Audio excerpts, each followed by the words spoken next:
This is the worst intake to come into Australia for your studies. And funny enough, I personally came in this intake and I wished that my educational agent or some of my friends would have told me earlier to not to come in this specific intake. So in this video, we will talk about what are some of the common intakes and which intake is the worst intake that you should avoid and the reasons behind it. And if you stay till the end of the video, I will also tell you about my personal opinion on which intake is the best intake to come into Australia for your studies. So without further wasting time, let's go to the topic.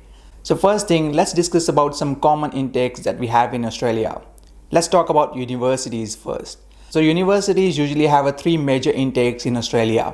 They are February intake, July intake, and November intake. Some universities may have a March intake instead of February, and some of them might have a December intake instead of November. So just keep that in mind that sometimes it may vary based on universities. But most of the time, these are the three major intakes: February, July, and November. For the vocational education, it varies a lot from one college to the other. But there could be around 4 to 6 major intakes during the year. For example, in one of the colleges that I teach at the moment, we have 4 major intakes. That is in February, April, July, and September. But again, as I said earlier, it varies based on one college to the other.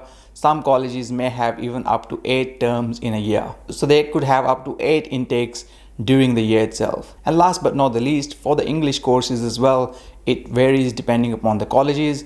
But most of the colleges, for example, for a general English courses, will be taking an intake for each week. So you can enroll into these courses on a weekly basis. Some may have a monthly basis as well. So each month they may have a new intake. So it will depend upon the type of course you're choosing and the college as well. Now to answer that specific question, which is the worst intake to come into Australia for your studies? In my personal opinion, that will be November intake. Now, some of you might be wondering, why did I say that November intake is the worst intake during the year? Obviously, there are some specific reasons behind it. So let's discuss those reasons now. First thing first, November intake is also known as summer semester. And this is one of those semesters where you have an option to take time off from your study. So usually you have an option to skip this specific semester, which means that you will have 4 months off from your studies. But if it is your first intake, then obviously you can't choose that. So that is one of the major drawback of coming into November intake, because you have a clear option whether to study or not to study, so you can choose that option. And if you are choosing November intake as your starting point, that is a huge setback. Now option number 2 is unlimited work. Now if you take the whole semester off, you can actually work full-time during those hours. As some of you might know that at the moment, Australian government has lifted those work restrictions, but eventually they will come back. So it's important to note that during your study time, you are only allowed to work usually 20 hours per week or 40 hours per fortnight. But because if you take that semester off, you can work unlimited hours. So most of the students look forward to those unlimited work hours during that specific time. And if you are coming in that semester, of course, you don't have that option. You will still have to abide by the 20-hour work rule. The next reason is it's summer in Australia. Now there is a reason why they call it a summer semester, because it is a summertime here in Australia. Obviously, there are many places that you can visit during summertime, and Australia has got some of the best beaches around the world. So if you are studying in that semester and you are working part-time as well at the same time, you may miss out some of those summer days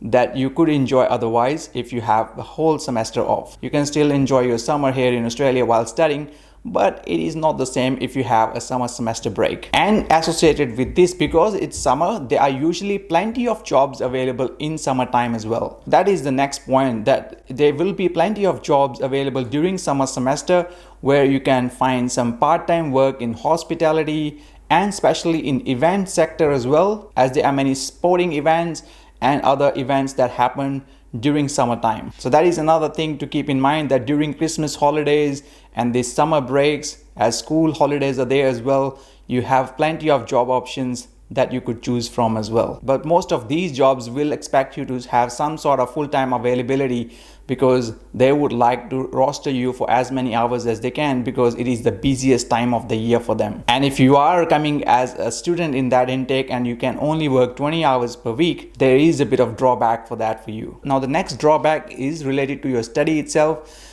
there are limited number of lectures or sessions available for your studies. Now, it is a fact that many lecturers, tutors will be taking their time off during summer semester for their holidays and leisure purposes. And universities in their summer semester offer very limited time frames for choosing those lectures and tutorials. So this is another drawback, that you will be limited to a limited number of lectures and tutorials during that term. In other intakes, you will see that there are plenty of lectures and tutorials to choose from.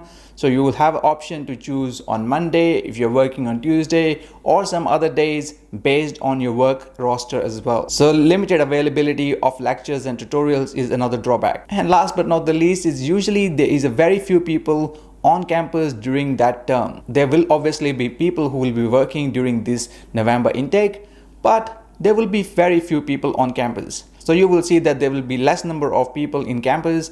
The orientation will not be the same as you would get usually in February or July intake. And sports services will also be limited due to limited number of people working in those services. Now, these are some of the reasons why November intake, in my personal opinion, is the worst intake to come. Now, as I mentioned earlier, I will also talk about the best intake to come in my opinion. So this is my personal opinion, that July intake is the best intake to come as an international student. Obviously, sometimes you can't choose this, but if you can, July intake is the best one. And the reason being for that is that if you come in July intake, you have an option to take your time off or semester off in November intake. So you can choose not to study in that November intake, which means you study for one term, then you get a big break, which obviously you can use to work, travel, and so many other things. And let's say if you are coming here for master's degree and you will be doing a 2-year course, so it will be usually divided in 4 terms. So let's say you come in July intake, you have done your first semester.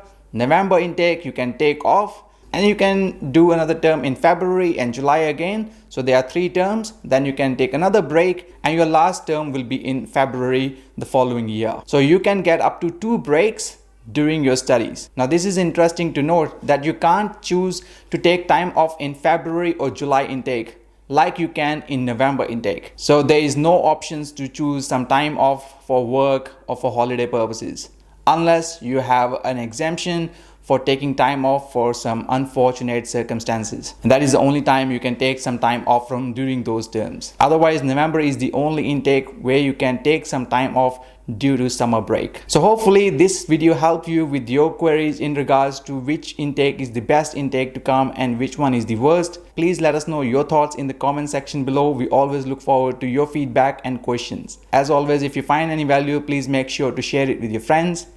And make sure to like and subscribe to the channel if you're new here. And if you're coming to Australia for your studies, I recommend you to download our Overseas Students Guide 2022. It is available for free from our website, and the link is in the description below. And thanks for watching. See you in the next one.